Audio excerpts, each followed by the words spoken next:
आप देख और सुन रहे हैं Anwar Shahid YouTube channel. Pakistan steel क्या दोबारा चल पड़ेगा? कौमी इदारा क्यों तबाह हुआ? जिस जमाने में पाकिस्तान स्टील का क़याम अमल में आया, फौलाद साजी की तकनीक उतनी ही अहमियत की हामिल थी जितनी एटमी क़ुव्वत की तकनीक, बल्कि इस लिहाज से शायद इससे भी ज़्यादा अहम थी कि एटमी क़ुव्वत से तो सिर्फ मुल्क का दिफा किया जा सकता है, जबकि फौलाद की पैदावार में खुद कफालत, जंगी साजो सामान तैयार करने के अलावा मुल्क की सनती और माशी तरक्की की भी ज़मानत होती है, जो मुल्क के दिफा में रीढ़ की हड्डी की हैसियत रखती हैं। पाकिस्तान स्टील का क़याम एटमी मंसूबे की तरह नफ़ा नुकसान से बालातर होकर इसी कौमी फ़िक्र के तहत अमल में लाया गया था, और इस नुक्ता चीनी को कतन रद्द कर दिया गया था कि आलमी मंडी में जब सस्ते दामों फौलाद दस्तयाब है तो इसे मुल्क में तैयार करने की क्या ज़रूरत है। रद्द की जाने वाली यह दलील, जो पाकिस्तान में उनकी हामी लॉबी की तरफ से दी जा रही थी, मगरबी ताकतों के लिए अलबत्ता बड़ी दिलकश थी, जो न तो पाकिस्तान के एटमी क़ुव्वत बनने के हक़ में थी और न ही वो पाकिस्तान को फौलाद साजी की तकनीक मुंतकिल करने के लिए तैयार थी। पाकिस्तान में फौलाद साज कारखाना लगाने के सिलसिले में मगरबी ममालिक का रवैया समझने के लिए F-16 तैयारों की मिसाल दी जा सकती है, जो भारी रकम के एवज पाकिस्तान को बेच तो दिए गए, लेकिन उनकी मेंटेनेंस अपने हाथ में रखी गई ताकि उन्हें बनाने की तकनीक के इसरार और रमूज सीग़े राज में रखे जा सकें।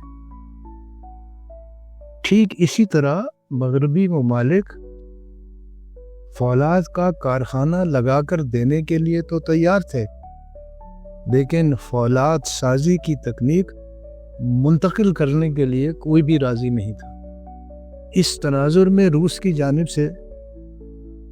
पाकिस्तान में फौलाद साज कारखाना लगाने के साथ साथ इसे चलाने के लिए फौलाद साजी में तरबियत की पेशकश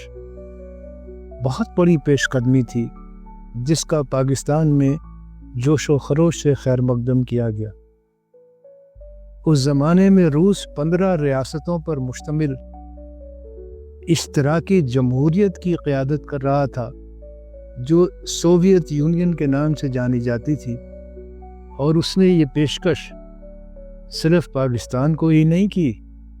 बल्कि ईरान, तुर्की, मिस्र, नाइजीरिया, वियतनाम, भारत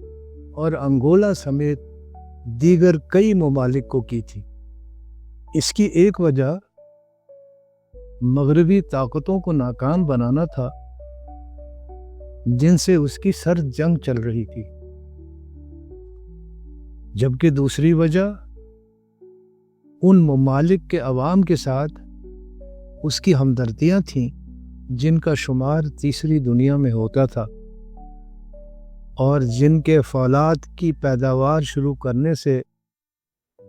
जहां एक तरफ उनके हालात बेहतर होते थे, वहां मगरिब से फौलाद की दरामद पर उनका इन्हिसार भी ख़त्म होता जाता था, जिससे मगरिब में फौलाद की सनत को नुकसान पहुंचता था। सोवियत यूनियन उस ज़माने में दुनिया में फौलाद पैदा करने वाला सबसे बड़ा मुल्क था, और दुनिया के कई मुल्कों में फौलाद साज कारखाने लगाने का उसे एक फ़ायदा ये भी था कि इनके लिए बड़े पैमाने पर मशीनरी तैयार करने वाले उसके अपने फौलाद के कारखाने भी मुतहर्रिक रहा करते थे। रूस ने मुख्तलिफ मुल्कों में जो कारखाने लगाए, ان کی تعداد 33 بتائی جاتی ہے۔ ان کے حوالے سے ایک برطانوی کمپنی کی رپورٹ کے مطابق، جس کا اکثر حوالہ دیا جاتا ہے، پاکستان میں لگایا جانے والا کارخانہ سب سے کم خرچ میں مکمل ہوا۔ یہی نہیں بلکہ کارخانوں کی تکمیل بھی ریکارڈ مدت میں ہوئی۔ پاکستان اسٹیل کے کارخانوں کی ٹرائل پروڈکشن یعنی آزمائشی پیداوار بھی 100% کامیاب رہی، جو اس لحاظ سے ایک بہت بڑا اور قابل فخر کارنامہ تھا کہ ٹرائل پروڈکشن کا کام پاکستان اسٹیل کے 9 تربیت یافتہ انجینئروں نے خود انجام دیا تھا۔ لیکن افسوس کہ یہ شاندار کامیابیاں ملک کے ایوان اقتدار میں طاقت کے مد و جزر کی نظر ہو گئیں۔ پاکستان کے مقابلے میں البتہ ترکی اور ایران میں فولاد سازی کے منصوبہ پر معمول کے مطابق عمل درآمد ہوتا رہا، جس کے نتیجے میں ترکی میں فولاد کی پیداوار 4 کروڑ ٹن تک پہنچ گئی اور اس کا شمار دنیا میں سب سے زیادہ فولاد پیدا کرنے والے ممالک میں 8ویں نمبر پر ہونے لگا، جبکہ ایران میں بھی فولاد کی پیداوار 3 کروڑ ٹن سالانہ سے زائد تک جا پہنچی اور وہ دنیا میں سب سے زیادہ فولاد پیدا کرنے والے ممالک کی فہرست میں 9ویں نمبر پر آ گیا۔ سوویت یونین نے پاکستان اسٹیل کے کارخانوں کی مشینری اس لحاظ سے تقریباً مفت فراہم کی تھی کہ یہ اسکریپ کی طرح تول کر پاکستان کو فروخت کی گئی تھی اور اس کی قیمت بھی نقد رقم کے بجائے بارٹر سسٹم کے تحت اجناس کی شکل میں ادا ہونی تھی، جس کی ادائیگی بھی جنگ چھڑ جانے کی وجہ سے بیچ میں رہ گئی۔ اس تناظر میں دیکھا جائے تو فولاد سازی کی تکنیک سمیت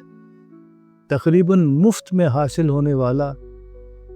پاکستان اسٹیل جیسا شاندار کارخانہ روس اور مغربی طاقتوں کے درمیان سرد جنگ کے صدقے حاصل ہونے والا ایک بیش قیمت تحفہ تھا،